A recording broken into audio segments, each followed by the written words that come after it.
En fait, la 5G, ce qui est intéressant, c'est qu'elle permet le même niveau de performance que la fibre, alors autant du point de vue débit que du point de vue sécurité. Et ça va permettre de connecter sans fil des machines qui sont très exigeantes en termes d'accès aux données au réseau, de façon très souple. Alors on a plusieurs exemples qu'on peut citer de façon traditionnelle. Par exemple, les bornes de billets, qu'on peut imaginer complètement mobiles pour pouvoir les positionner de façon très simple sans avoir à investir sur l'infrastructure réseau fixe. Il y a également les écrans d'information voyageurs qui permettent donc du coup d'être aussi positionnés et connectés de façon très simple. Il y a d'autres exemples, Par exemple, de façon très ponctuelle, on peut avoir besoin de connecter des caméras de vidéo très haute définition pour des gestions de crise. Et ça, effectivement, le fait d'avoir un réseau 5G entièrement sans fil permet de gagner énormément en rapidité de déploiement de ce type de caméra.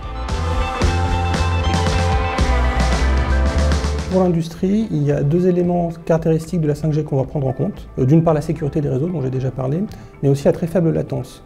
Alors cet élément-là, en fait, il faut le concevoir comme une possibilité de développer des applications temps réel ou avec une perception de temps réel. Quand vous cumulez sécurité et faible latence, vous pouvez imaginer des applications de supervision d'infrastructures, mais aussi de contrôle-commande dans des process industriels. Il y a certains exemples qu'on cite assez couramment, qui sont l'utilisation de la 5G pour permettre la technologie de réalité augmentée, en particulier dans l'industrie pour la maintenance augmentée. Mais il faut voir que ces solutions ne sont pas du tout les seules qui intéressent SNCF. Tout simplement, on peut parler du remplacement du Wi-Fi à terme, parce que la 5G permettra d'avoir des réseaux beaucoup plus stables et beaucoup moins sensibles aux interférences que le Wi-Fi qui est aujourd'hui la norme. Mais surtout, le point très important pour nous, c'est la modularité que peut apporter la 5G pour concevoir la connectivité dans l'industrie.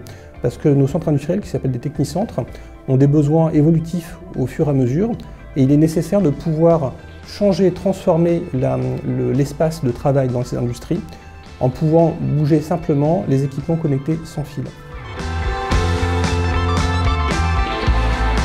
En fait, il y a un élément de contexte très simple à avoir en tête quand on parle de trafic ferroviaire. C'est la densité de population en gare et dans les trains. Typiquement, en gare du Nord, vous avez jusqu'à 700 000 voyageurs par jour, et au niveau du réseau national ferré, jusqu'à 10 millions.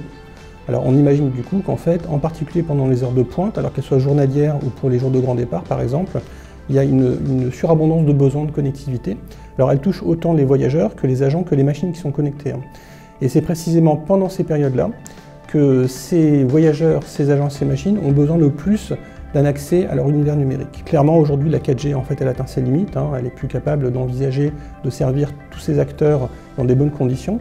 Et donc, on mise beaucoup sur la 5G pour permettre d'améliorer l'expérience de tous ces acteurs-là, en fait, au quotidien. Parmi les exemples, l'un des principaux éléments que permettra la 5G, c'est de garantir une continuité d'expérience numérique du voyageur pendant tout son trajet. Ça touche plein d'éléments de sa vie au quotidien, en particulier quand il va travailler ou continuer à étudier. Et en parallèle, il faut voir que de nouveaux usages numériques apparaissent ou se développent de façon très massive et empiètent énormément sur la capacité des réseaux.